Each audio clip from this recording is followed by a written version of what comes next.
स्वर्ग के द्वार रूप इस प्रकार के युद्ध को भाग्यवान क्षत्रिय लोग ही पाते हैं। 32 अथ चेत् त्वमिमं धर्म्यं संग्रामं न करिष्यसि ततः स्वधर्म कीर्तिम चहित्वा पापम अवाप्स्यसि। किंतु यदि तू इस धर्मयुक्त युद्ध को नहीं करेगा तो स्वधर्म और कीर्ति को खोकर पाप को प्राप्त होगा। 33 अकीर्तिम चापि कथयिष्यन्ति संभावितस्य भूतानि ते अव्ययाम संभावितस्य चा कीर्तिर्मरणादतिरिच्यते। तथा सब लोग तेरी बहुत काल तक रहने वाली अपकीर्ति का भी कथन करेंगे और माननीय पुरुष के लिए अपकीर्ति मरण से भी बढ़कर है। 34 भयाद् रणादुपरतं मन्स्यन्ते त्वां महारथाः येषां च त्वं बहुमतो भूत्वा यास्यसि लाघवम्। और जिनकी दृष्टि में तू पहले बहुत सम्मानित होकर अब लघुता को प्राप्त होगा, वे महारथी लोग तुझे भय के कारण युद्ध से हटा हुआ मानेंगे।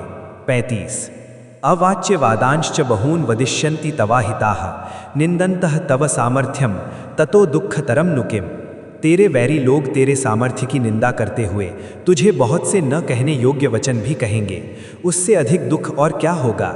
36 हतो वा प्राप्स्यसि स्वर्गम जित्वा वा भोक्ष्यसे महीम तस्मादुत्तिष्ठ कौन्तेय युद्धाय कृतनिश्चयः। या तो तू युद्ध में मारा जाकर स्वर्ग को प्राप्त होगा अथवा संग्राम में जीतकर पृथ्वी का राज्य भोगेगा। इस कारण हे अर्जुन, तू युद्ध के लिए निश्चय करके खड़ा हो जा। 37 सुख दुखे समे कृत्वा लाभालाभौ जया जयौ ततो युद्धाय युज्यस्व नैवं पापम अवाप्स्यसि। जय पराजय, लाभ हानि और सुख दुख को समान समझकर उसके बाद युद्ध के लिए तैयार हो जा। इस प्रकार युद्ध करने से तू पाप को नहीं प्राप्त होगा। 38 एषा ते अभिहिता सांख्ये बुद्धिर्योगे त्विमां शृणु बुद्धया युक्तो यया पार्थ कर्मबंधम प्रहास्यसि। हे पार्थ, यह बुद्धि तेरे लिए ज्ञान योग के विषय में कही गई और अब तू इसको कर्म योग के विषय में सुन। जिस बुद्धि से युक्त हुआ तू कर्म के बंधन को भली भांति त्याग देगा अर्थात सर्वथा नष्ट कर डालेगा। 39 नेहाभिक्रम नाशो अस्ति प्रत्यवायो न विद्यते स्वल्पमप्यस्य धर्मस्य त्रायते महतो भयात्। इस कर्म योग में आरंभ का अर्थात बीज का नाश नहीं है और उल्टा फल रूप दोष भी नहीं है, बल्कि इस कर्म योग रूप धर्म का थोड़ा सा भी साधन जन्म मृत्यु रूप महान भय से रक्षा कर लेता है।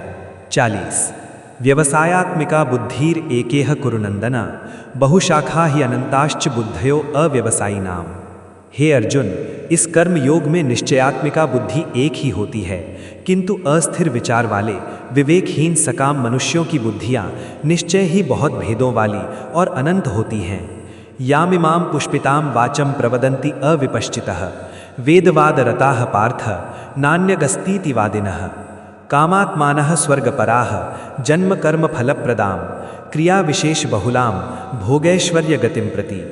भोगैश्वर्य प्रसक्ता नाम तया अपहृत चेतसां व्यवसायात्मिका बुद्धि समाधौ न विधीयते।